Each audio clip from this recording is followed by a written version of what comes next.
Amerika, Filistin'den defol! Terörist Amerika, Filistin'den defol! Terörist Amerika, Filistin'den defol! İstanbul'dan Hamas'a direnişe bir selam! İstanbul'dan Hamas'a direnişe bir selam!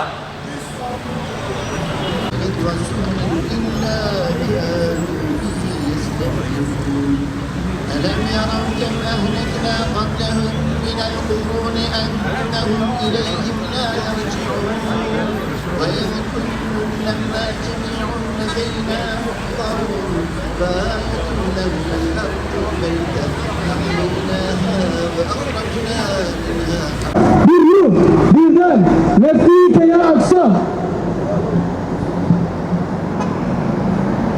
Ala Resulüne Muhammed'e salavat. Korkunuz sonunuzdan dünyaya netlilerin Müslümanlar korkmaz ki gün boyu aşk almaktan Hüseyinler usanır Suudi'ye yalvarmaktan Filistin'e, Gazze'ye, Kudüs'e, Mescid-i Aksa'ya selam olsun. Hamas'a, direnişin tüm cephelerine ve tüm direniş erlerine selam olsun. Kardeşlerim, 7 Ekim sabahı itibariyle tam bundan 13 gün önce direniş grupları Aksa tufanıyla bir hareket başlattı.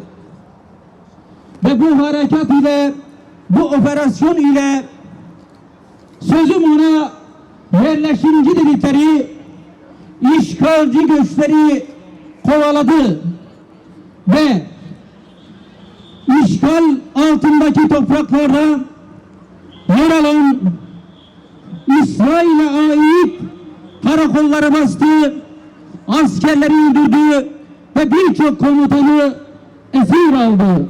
Elhamdülillah. Allahu Ekber! Tekbir! Allahu Ekber! Tekbir! Aksa tufanı harekatıyla Mossad, İsrail'in yenilmezliği, demir kubbe ve tüm efsanesiyle birlikte çökmüştür. Ve bunu gören İsrail terör rejimi ve batılı ortakları adeta büyük bir korkuya kapıldılar. Evet, bu korkuya kapılmalarında haklıydılar. Çünkü direniş onları ayağa kalkmıştı. Açıkça Siyonizm ve Haç bir ittifakı söz konusu. Ve bunun karşısında ümmet bir olacaktır inşallah. Bugün akşam itibariyle Siyonist İsrail rejimi Türkiye başta olmak üzere bölge ülkelerinden bütün diplomatlarını ve büyük elçiliği çekme kararı aldı. Bu karar meydanlara dökülen halkımızın göstermiş olduğu tepkinin sonucudur.